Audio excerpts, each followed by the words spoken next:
Technology can be daunting, but not for our next two thoroughly entertaining guests who proudly and happily ride the wave of technology. We welcome Tracey Lorenson from Paragon Strategic and Todd Pugh, the Executive Director of CivicInfo, to share some tech tips for busy elected officials in Technology Takeover Part 2. Wow, super excited to be here, and have to say selfishly very excited to be presenting with Todd. Todd and I have put together a bit of an agenda to talk about, first of all, technology that's in your control as elected officials, how to manage your busy schedules, but also manage information and let technology work for you instead of it being a space invader in your real life. So Todd, do you want to introduce yourself? I'm doing the first part of our session. So if you want to start, Todd, just by doing a little bit of an intro of yourself, and then I'll take over and do the first little bit. Sure. I hope this is coming through clear. I seem to have a little bit of an echo on my side, and I'll see if I can fix that while you're speaking, Tracey. But I'm thrilled to be here at the LGLA today, and thanks everybody for hanging in there to hear what Tracey and I have to say. Should be a fun session. Gabby and the LGLA approached us a while ago to see if we could do a technology takeover session, and we, of course, both agreed wholeheartedly that we wanted to do this. Tracey and I have known each other for probably close to 20 years, and this is, I think, the first time you and I have ever worked together, isn't it, Tracey? Yeah, we've been on panels together. It's scary. Yeah, but this will be good. What we're hoping to do today is leave you with some tools that you can use in your personal lives and use in your role as elected officials, and use in different ways to engage with the public. And we'd love you to have some practical things to take away with you from this session. So the way it's going to work is Tracey's going to speak first, and after Tracey's shared some of her tools with you, I'll take a crack at it as well. And towards the end of it, we want this to be as interactive as we can possibly be in an online environment like this. So I will moderate a bit of a Q&A session, and Tracey will take a turn at that as well. And we'd love to hear your comments, your questions. If you can send them to us in the chat feature. And neither Tracey nor I are adverse to taking questions as we go along. So if you want to interrupt at any time, we can do that. That's really the only ground rule, is to have a little bit of fun and ask some questions. Tracey, can I turn it back over to you? You bet. Yeah, that's great.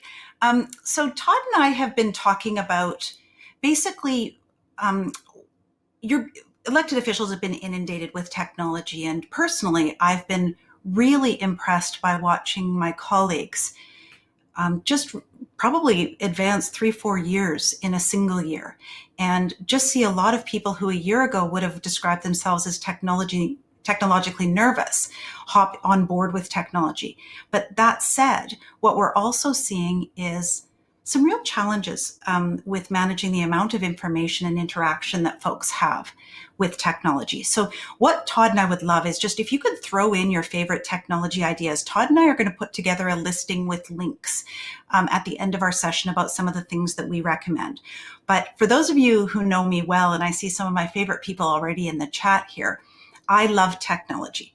So I love the idea that we can use technology to get closer to the people we work with and that we serve in our communities.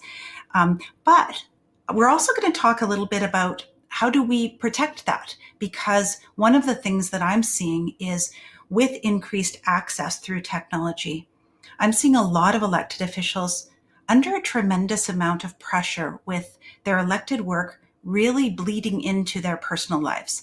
So I'm going to share a few of my favorite tools, and they're tools I'll introduce myself first of all and tell you, sort of where these tools come from in my world. But, I think that, we're all seeing the sort of Zoom things and that sort of thing, and probably tired a bit of technology. But for me, as I'm a lawyer by training, I worked as a labor and employment lawyer for local governments, and now do consulting work, mainly with elected officials and management teams, but also through an online learning platform. I'm training for frontline employees, and have been doing a lot of coaching with elected officials around the pressures of their work. The main area that I focus on is, elephant hunter sounds bad because I'm not killing any elephants, I promise, but looking for the elephant in the room and the importance of candor. And you'll see here that I sort of jump between Paragon and Civic Excellence. Paragon is the consulting arm of my company, and Civic Excellence is the sort of e-learning online platform. The first thing that I'm hearing with the councils and elected officials I work with is that they're buried in emails. And I've worked with a couple of councils over the past few weeks where the amount of requests they're getting to council and how to handle them. You don't want to ignore a request, but if it's going to all council or you and a couple of other elected officials, or same with regional district boards, how do you make sure that you're being responsive, but also responsible, so that the person gets a response, but they get it from the right person in the right way? And one of the things that we've got on our site, and we'll link to it, is a bit of a training on how to set up filters. Because one of the things that I really suggest as elected officials is make sure that you manage your environments. Don't let all of the noisy emails hit you on your phone, for example.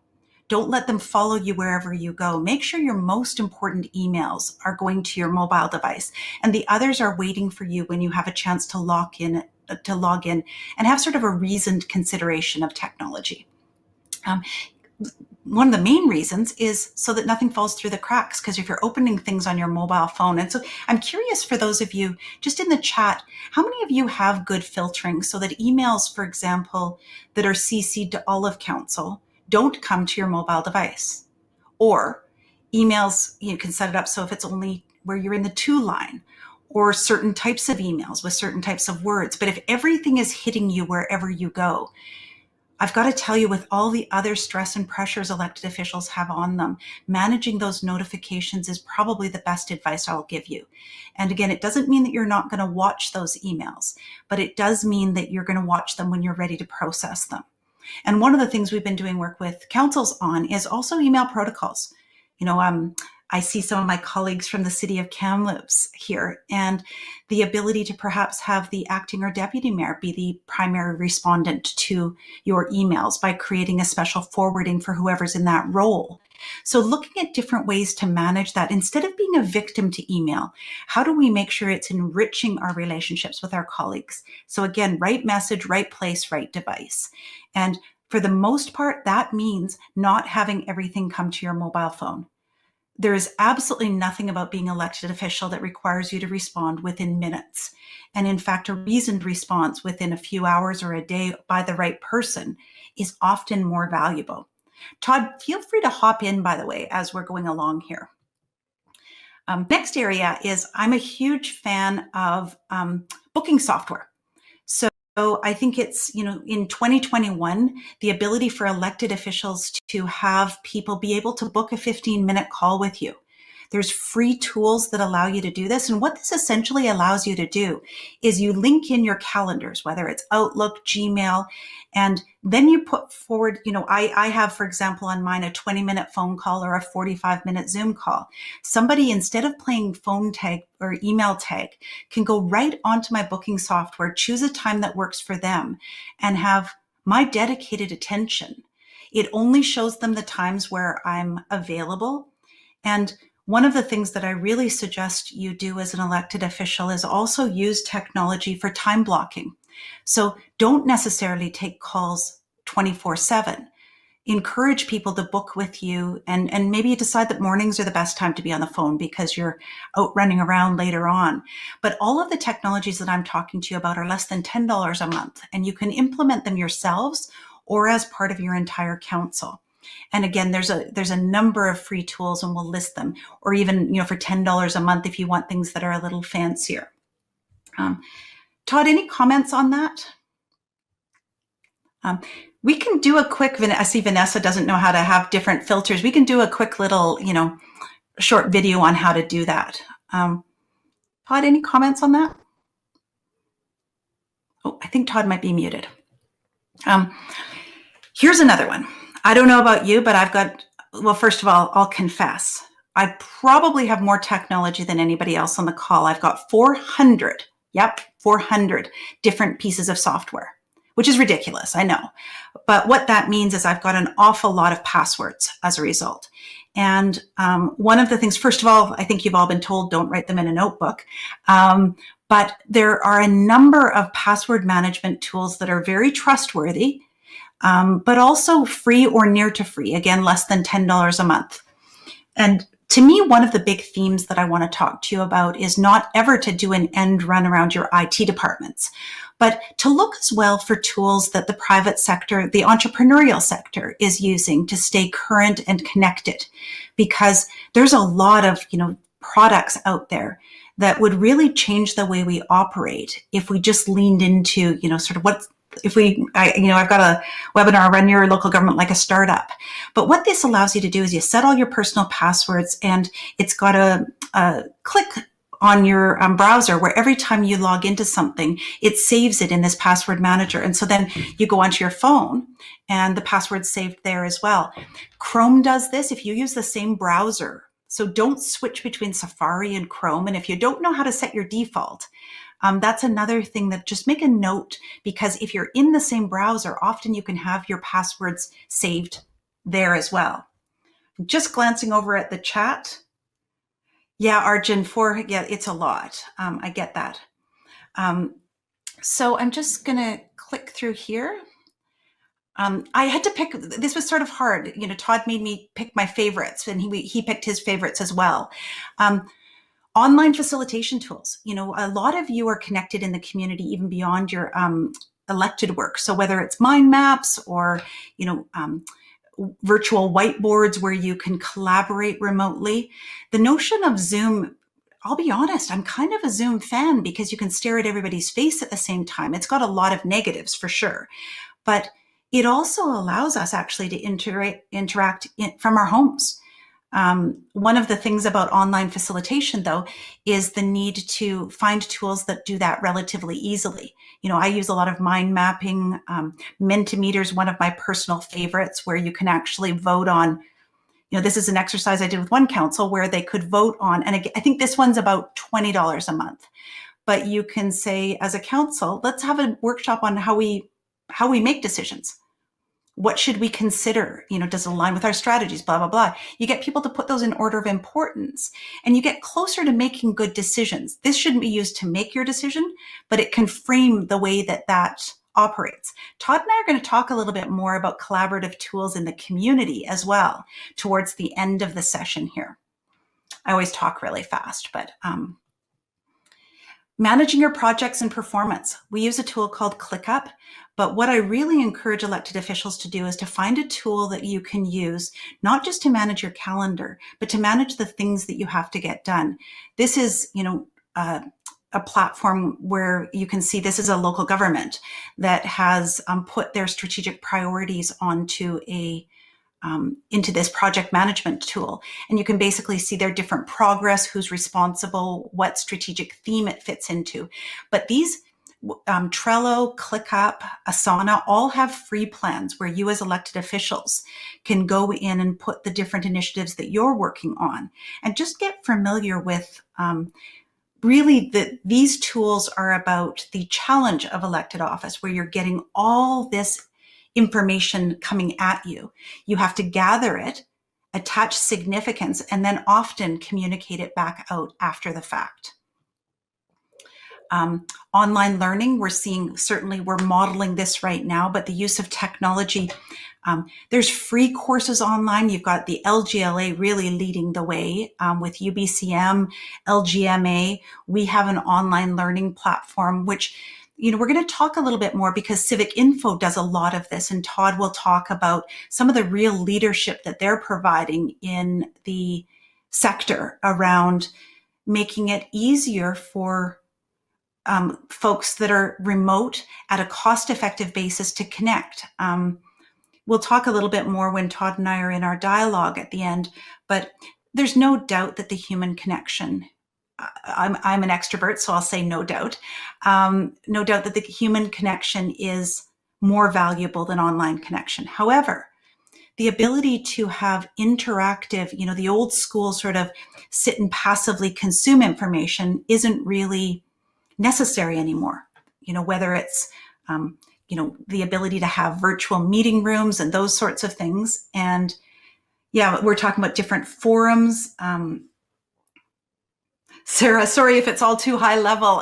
This is just really more about managing your personal productivity using technology. And, it is a bit nerdy. I'll give you that. I'm going to hand it over to Todd, who's going to come here and talk a little bit more about some of his favorite tools, which, Sarah, you might find are a little bit more relevant for the work that you do. Todd, I'm just going to bring you back up here. Any questions or comments that you've got from the chat here? You're on mute. Let me take you off mute. There you go. Okay, perfect. There we go. I thought they had you in the green room. That's why I muted you. Sorry, Todd. Yeah, the green room mic was echoing, so I was okay. doing triplicate. Not that 3 Tracey Lorensons is a bad thing. It's a lot. If I could clone myself, I would too. But all good. Thanks, Tracey. And no, I think you've been seeing the questions as they've been coming in, and there haven't been that many yet, but hopefully we'll get a few more. So there we go. So with that, maybe I'll go over into my slide bit. Yeah, just let me know when you get your slides up. Okay, I'm just going to put Todd here. I'm running this show from my computer, so hopefully this all works well. Go ahead, Todd. Perfect. And I hope everybody can hear me. Tracey and I are really practicing what we're preaching here in terms of use of technology. This is very fun. I'm not actually going through the Event Mobi system. I'm typing through Tracey's computer so we can do this interactive dialogue. So it's Tracey's computer that's going into the Event Mobi system. So we're taking a risk, but it seems to be working. So thank you, Tracey. I appreciate all of the thoughts that you just shared with the group. And apologies that I couldn't jump in there when you were queuing me. I had a little sign and I couldn't quite get it in front of your attention. So my apologies for that. But today, those of you who don't know me, my name's Todd Pugh, and I'm the Executive Director of CivicInfo BC. We're a not-for-profit municipal data and information service. We're owned by you, everybody in this room, the municipalities and the regional districts of this province I'm accountable to. You can reach me at the email address on your screen. That will appear again later. I'm a pretty easy guy to find. I would like to acknowledge, first of all, that I'm actually coming to you today. I'm broadcasting from the traditional territory of the Saanich people. I live in North Saanich, and I just wanted to acknowledge that and express my gratitude for being here today. So I have a confession. Tracey and I were asked to talk about technology. Like the expression goes, I'm not a doctor, but I play one on TV. I'm not a tech guy. My background is in public administration. My background is in things like elections and policy, history, political science. That's my formal academic training. My technology credentials on paper are a lot more similar to this fellow than anybody else's. But where I do have some credentials and where I am able to talk to you about some of the tech tools that are out there and what might be useful, I've spent many years at CivicInfo BC as the executive director. I've been there since the late 1990s, in fact. And over that time, we've gone through dot-com booms, recessions, watched technology grow from just very basic, simple local hosted websites to everything now that, say, an Amazon Web Services can provide you with in a cloud environment. So I've lived it for quite a long time now. I also have a number of staff members on my team who dream and code. So if any of you have ever seen The Matrix, it's kind of like working with people out of that movie. And the other thing, too, I'm a sessional instructor with Capilano University, and I have been since 2007. And it's true what they say, that an instructor or a teacher learns a lot more being in a classroom than what the students do. I'm grateful to learn all kinds of things from my students every term that I'm in the classroom. And that includes things on the technological side of things. So I think it helps to keep me fresh and gives me new ideas all the time. So when we're talking about tech, what do we really mean when we're talking about technology? So I thought it'd be useful just to frame it. And I love this. And technology is a word that describes something that doesn't work yet. And that's Douglas Adams, who wrote The Hitchhiker's Guide to the Galaxy. I think that's absolutely apt. Another definition of technology that I found that I quite like. The web is like a dominatrix. Everywhere I turn, I see little buttons ordering me to submit. So, it's not something, I guess my point is, it's not something we should take too seriously. It's the tools that we have in front of us, the useful things. They can be fun things. They can be things that make our lives easier. there are also things that can make our lives a little more complex too if we're not careful. So today, just briefly, what I wanted to talk to you about is a few tools that are out there specific to BC. Some of them come into my office, some of them others, that can assist you in your roles as local elected officials. And some of you may know some of these already or be plugged into them. Some of them might be new. I hope I at least leave you with a few new ones. So the first one I wanted to bring to your attention is something we've been doing for since 2010, and we have a Twitter handle at BC Headlines. Twitter, of course, Trump free since 2021, so it's safe to be there again. And every weekday, we post local government First Nation news stories from across BC on this feed. So that's every story that has to do with the local government that appears in a Black press newspaper, on the CBC, CTV, Vancouver Sun, you name the media source, nation media papers, you name it, we monitor it every day, and we extract the local government headlines out of it, and we put it through on a Twitter feed. And what that is that gives you some insights into what's going on all over the province. You can see not only what's happening in the neighboring municipalities and regional districts, but you can see what's happening on the other side of the province as well. Sometimes it gives you a little bit of a fist of early warning about emerging issues, and there are a lot of councillors, mayors, electoral area directors who are already plugged into this and use it quite regularly. We don't filter this, so we don't make any representations about the quality of the reporting, but we do think it's important that you see what's being written about local governments in the province. And this is a free thing, obviously. It's on Twitter. And the alternative, the reason we set this up was this was a heck of a lot cheaper than paying tens of thousands of dollars a year for a professional media monitoring service.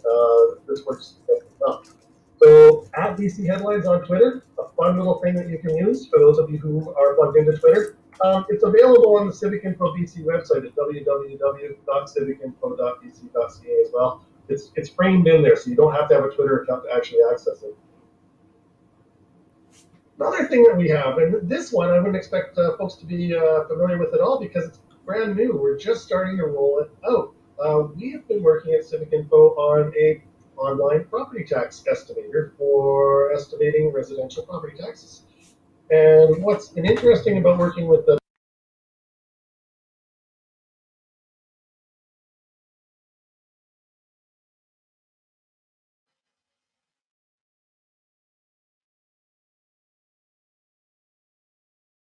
it's proving to be absolutely phenomenally accurate. It's working on ways to get it to include parcel taxes, but it's just a simple online tool where you enter in your municipality, select it from a drop-down menu, enter in the value of your property or any property that you want, and it'll do a calculation. You can see all the tax rates that are there, all the different there's municipal, BC Transit, BC Assessment, the regional district hospital school.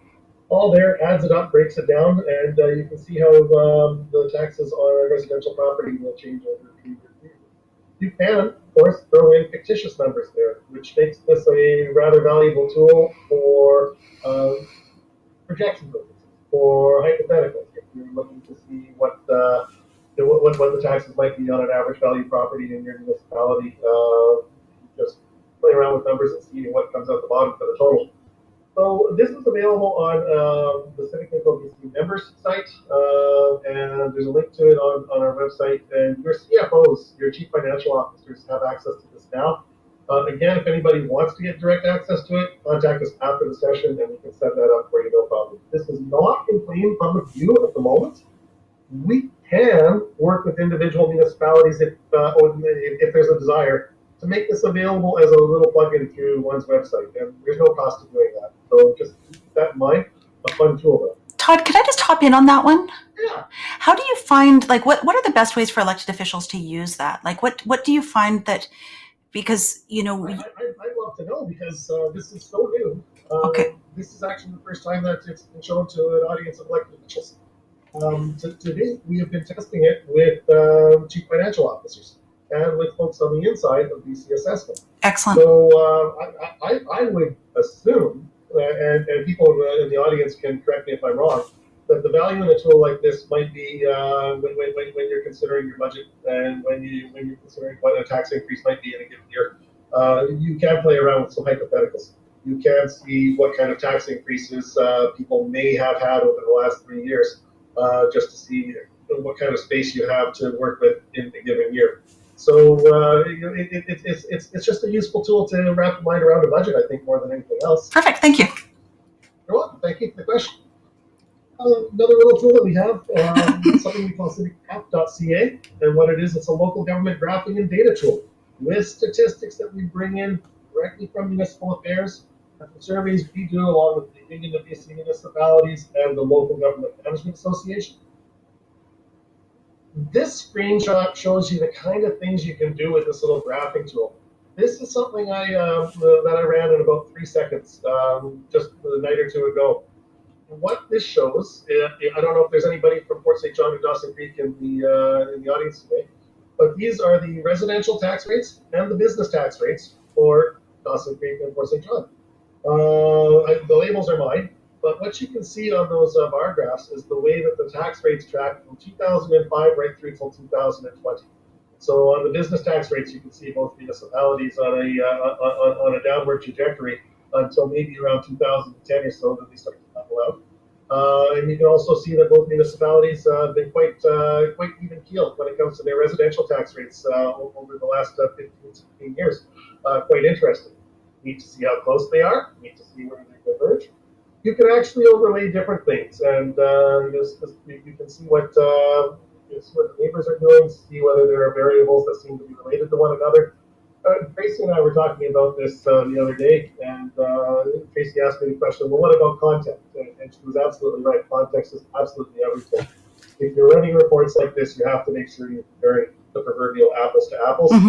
You have to make sure that you're telling a proper story. I like to tell people that with a graphing tool like this, you can run hundreds of thousands of absolutely wonderful reports and millions of meaningless ones too. So, that being the case, I would suggest that any of you in the audience today who are interested in this, avail yourself on staff. And if you want to get into this kind of thing, talk to your CFO or talk to your CAO, or give us a call. And we can walk you through it and help you figure out who some of the benchmark communities are and give you access to this kind of a system. But this is unique. This is municipal data, and this is on-demand visualization and graphing. And it's a pretty powerful little tool. And it's at civicstats.ca. There is a password required. Again, you're all welcome to have a password. This is something that's open to anybody who's a staff person or elected official in British Columbia. A tool that's not ours, but I thought that was worth highlighting because a lot of people don't actually know about this, is the UBCM's resolutions database. And what is it? It's a tool that only an elected official can love. It's a searchable database of past UBCM convention resolutions and the related outcomes. Of course, a lot of people in this room are very much involved in local area associations or with the UBCM proper. And it's a simple little tool on the UBCM's website where you can key in a resolution title, some text from the resolution, search by year, whatever it is. And it's really quite good. It'll return to you what any past resolutions are on whatever your search criteria are. Very useful if you have an issue that you're thinking about bringing forward to your council with the eye on the area association. You'll see what's been done before, see what others in other parts of the provinces have done. If you're not aware of similar resolutions that have come forward, you might find them here. You'll see the outcome of the resolutions in here as well. So again, this one, I really quite like it for its simplicity, and I just like it for the time that it saves too, because it's a neat way just to see what others have already been through and what they've already done, and you learn from the path that they've walked. So the UBCM, hats off to the organization for the resolutions database. It's a nice little tool. Another tool that my office offers from CivicInfo BC, we have specialized curated document collections for local government research businesses. So think of us as a little bit of an online library. One that I want to bring to people's attention that we've done recently with the province and done with UBCM and the First Nations Summit. This is I would say a title that's probably a little longer than it needs to be. The Joint Indigenous and Local Government Initiatives and Relations Database. If anybody has suggestions for how we can shorten that, let's do it. But what it is, it's a database of documents that shows how local governments and First Nations have worked together in many different ways. It can be clippings, news stories from the local papers, it can be case studies, it can be all manner of things. There's 187 records in there, and it's growing. What's neat about this one is we're contributing records to it now. The First Nations Summit is contributing records to it now through the First Nation Public Service Secretariat. And so too is the Ministry of Municipal Affairs and UBCM. It's rather a neat thing. So this is just an example of a simple tool. It's online, but it's technology based, fully searchable database of very specialized materials, quite frankly. It's not the only thing we have. We have probably about 20 different collections related to specific topics, but not a lot of people are necessarily aware how deep we go, and I wanted to bring that to your attention. Another simple tool, just from another organization. And again, I wanted to mention this one because it's beautiful in its simplicity, and not a lot of people know that it's there. The Municipal Affairs Staff Finder. And it's just a simple online widget that points you to the municipal affairs staff person that's assigned to work with your local government, whether it's on the finance end of things or whether it's on the governance and structures side of things, whatever it is. I've pasted the URL at the bottom there. You don't have to write that down or remember it. I'm assuming copies of these slides will be available.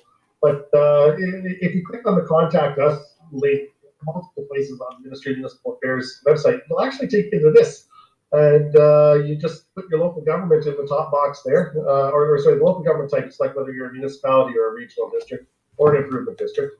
And then you select your local government name from a drop-down list, and it'll actually present you with who your contact people are specifically within the ministry, which is great. So you don't have to go playing telephone tag with people, and you don't have to go through the online government of BC directory and take a guess at who you should be contacting. So again, I thought this was worth a little bit of a shout out and a mention because it's just a simple little widget, saves time, saves headaches, and connects people.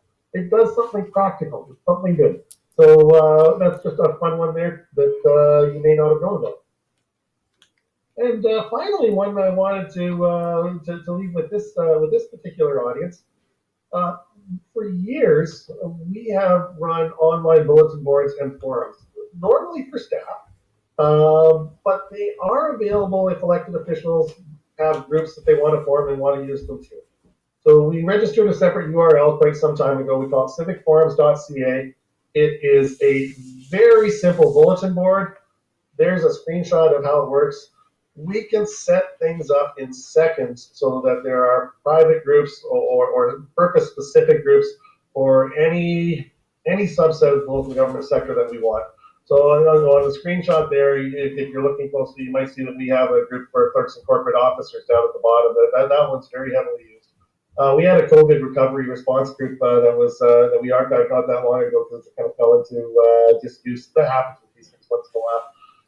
Different bulletin boards last for different periods of time. Some of them are indefinite, but if I know at various points in time there's been asks for, say, listservs, old email listservs from electoral area directors.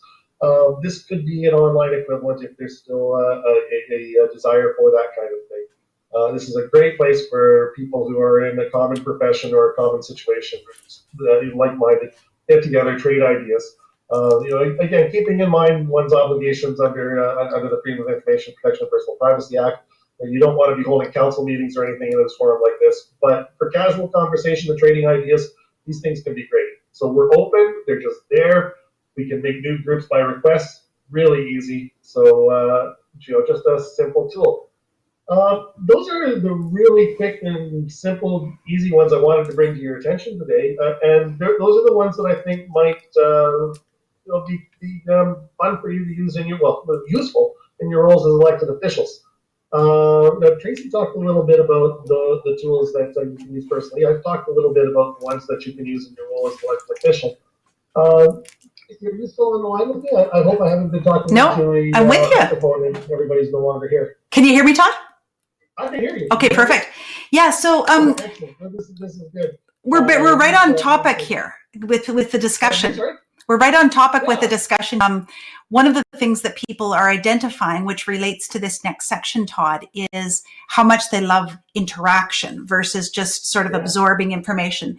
And so I think Mark's planning cocktails in the group, which is great. Everybody can have a virtual, cocktail together. But Todd and I are going to talk now a little bit about how community engagement tools. By the way, if any of you are interested in things like, virtual meeting rooms or, sort of speed dating where people can get together, there's again a lot, Hopin, AirMeet. For small communities, if you ever just want to use this, I've got licenses for all of these. So there's a lot of opportunities just to use what's already out there. But Todd, you and I have been talking about how communities are using technology for more robust engagement and to get more input. Do you want to talk a little bit about some of the tools that you've seen, even as a resident, we were talking? Yeah. No, and I think a lot of people in this room are probably becoming familiar with these tools already.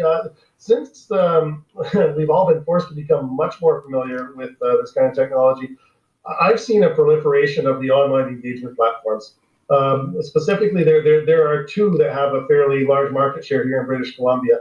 There's PlaySpeak, which comes out of Vancouver originally, and that's been used quite widely for a number of years. And the other one that I'm seeing more and more is called Bang the Table, and I'm seeing that all over the province. The commonality between these tools, and again, many of you may have seen these, they are essentially plug-and-play platforms that complement your existing municipal web presence. And they have all kinds of widgets built into it that are useful for public engagement, from survey tools to tools that integrate with social media. Bang the Table, I know, has a beautiful one with dropping pins on a map where you can ask citizens to flag specific issues at specific locations, and it compiles that data into something usable for behind the scenes for staff to use and for elected officials to use in decision making. These are absolutely phenomenal engagement tools, all of these things. And I really, I'd seen them and of course used them in previous years. But just in the last 12 months, I think they've really stepped up. I mean, and that's partly out of necessity. Tracy, have you noticed that too, that more places are using these and more places seem to be plugged into this technology? Yeah, just Michelle, Bang the Table and PlaySpeak was what Todd was mentioning. Yeah, well, a couple of things are sort of converging, Todd. You're right. The need for alternatives to getting in-person feedback, but also not only are elected officials more comfortable with technology, but we've seen just a general rise in tech literacy in our communities. It's not even, so we've got to be cautious about overusing technology. But I'm seeing a lot of this for my clients, and for clients that are less sophisticated, Todd. The thing about Bang the Table and PlaySpeak is they are collaborative and sort of open-ended idea generating platforms, as well as more focused information collection. But what I'm starting to see is most local government websites now, at a minimum, having a place for, tell us what you think about our strategic plan. Tell us what you think. What are your ideas? So not necessarily saying, do we have to consult? But I think flipping the question, and I know Jan Enns is, on the faculty here, but instead of saying, do we have to consult, saying, why wouldn't we? And again, it creates more information, which creates more complexity. But nobody said that this was going to be easy. Well, and that's a good point. It does create more information and complexity. But when you think back, over all our years in the sector, isn't that what we've been angling for so long? We've all wanted to increase levels of public participation. Yeah. We all complain when we have a budget meeting and you get 5 citizens that show up. So when these tools are available, and yeah, there's a price tag attached to them, but sometimes it's worth it. And I think that additional information and the complexity is a pretty nice problem to have. That's a sign of a healthy democracy, in my view. It also can help you as elected officials turn the dialogue in your community into a problem-solving dialogue versus rant and rave groups, because people are hyper engaged right now. And I know that that's a topic that's outside of our scope, but people are just spending a lot of time with time on their hands, and it's led to some egregious behaviors. But starting to ask those open-ended, how might we improve public safety in the downtown core? The more that you as a local government start to frame those discussions in productive ways, does have a slight moderating influence on just simply people who want to complain but haven't even turned their minds to what a solution might look like. And I guess the one point too I do want to make is these are not replacements for traditional methods of public consultation either. There is still a segment of the population that wants to be there in person when health orders allow. That will want to engage you at a face-to-face discussion at a mall kiosk or something like that.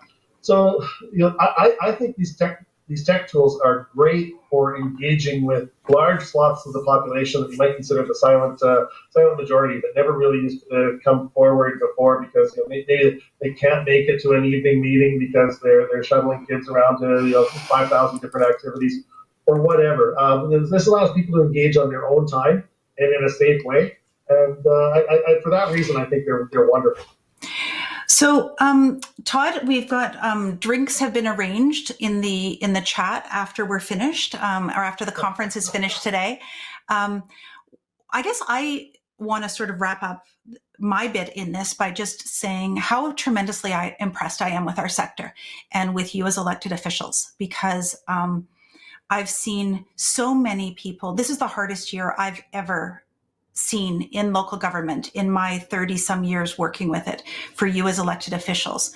All the pressure, none of the fun stuff going on, and really being impacted by the lack of clarity on different levels of government. So I guess I just sort of want to end with an attaboy or an attagirl, just that for the ability that folks are keeping their heads above water with all of this.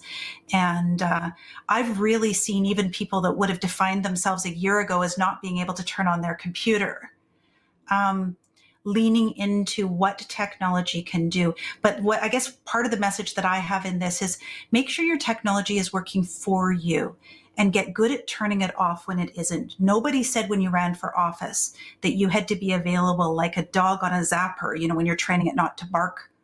You're not supposed to do that, by the way, but this isn't, where you're on call within a 10-minute response time. So really identify ways to manage your technology to make you better at interacting in meaningful ways.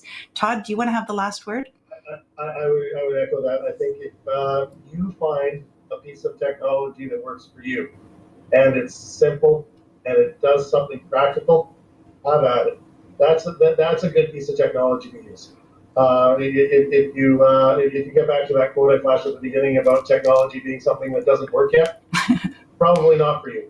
Probably not something that you really need to be spending a lot of time at. Doesn't mean you shouldn't try to push the envelope a little and make things better and find things that are better. But yeah, make it work for you, for sure. And Tracey's point about turning these devices off, oh boy, is that ever huge. I hear that a lot from staff across the province that I work with quite closely, and it holds true for them as well. They need to be able to turn off devices and have family time and personal time. You, as elected officials, need to turn off your devices and have family time and you time. And that's easier said than done. I get it. Folks are expecting you to be on call 24/7, but for your own mental health, and these are stressful times, you need to do it. Yeah. So use technology wisely. Use it in as smart a way as you possibly can. And Google is your friend. If you don't know how to do something on your phone and you don't have a 13-year-old grandchild, grandson, child, because they know everything, Google is your friend for using your devices more appropriately. Todd, I'm going to give you the last word. Google, YouTube instructional videos, also excellent, or can be. And Frank, if there's anything that Tracey or I mentioned today that you want to talk about or you just have questions about, just call us, contact us. I think I can speak for both of us when I say we're glad to speak to you. We're glad to spend time talking with you.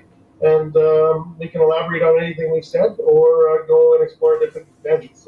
That's the fun part of our job, talking to folks from local government across the province. Awesome. Thank you.